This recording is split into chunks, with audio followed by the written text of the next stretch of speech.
But what about when you take her out of compo soil, compo climate, compo conditions?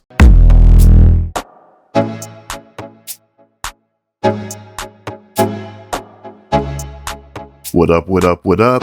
What's happening? Que lo que miente?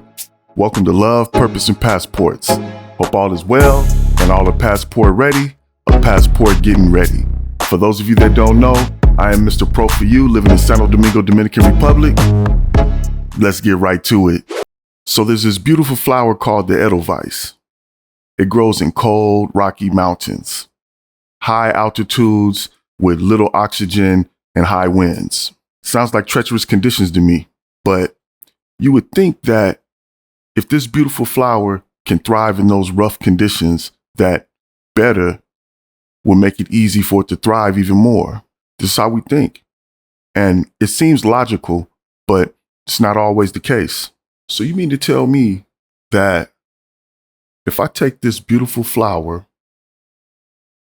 out of this cold, rocky, mountainous terrain where there's little oxygen and harsh winds, and bring it to this nicer, sunny climate, organic soil, a beautifully painted clay pot, and give it vitamin water, it won't thrive? Why not?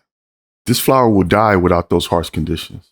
You're entering her country, but she's entering your world.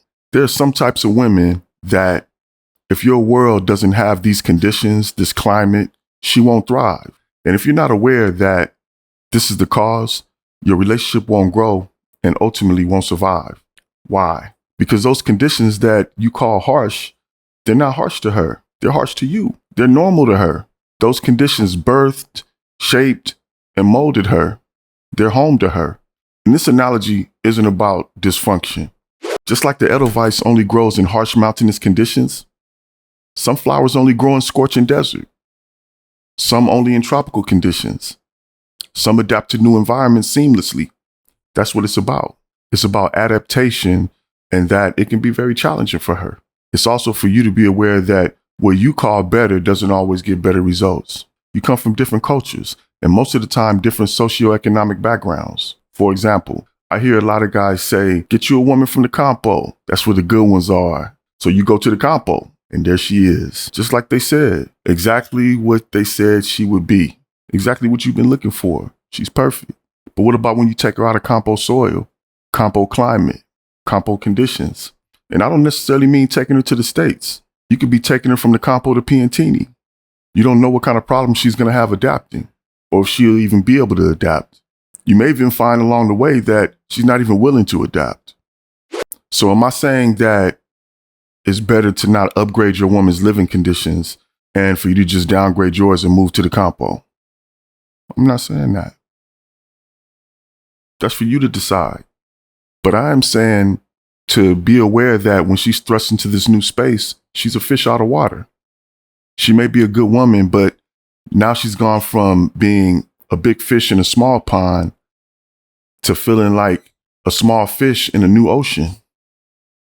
And here you are automatically thinking that you'll get better results with your woman in what you consider to be better conditions. The truth is, most people are better in what they've grown accustomed to, even if it's having what you believe to be less. But the key is her being willing to adapt. Just think, during the timeline of getting to know her and flying back and forth to her country, we've all been fish out of water. We've all felt like we've gone through being a big fish in a small pond to being a small fish in a foreign ocean. Can't speak the language, can't speak the language well, don't know where anything is, need help with everything. But we push through and adapt it. But she's going to have to be willing to adapt, or you will experience relationship ending chaos. And you're going to have to be aware that she'll be going through the process of adapting to a new environment, so you can help her navigate it. Understanding the challenges of adapting. You look forward to going new places with the person you love. It can be fun and exciting, even when it's challenging.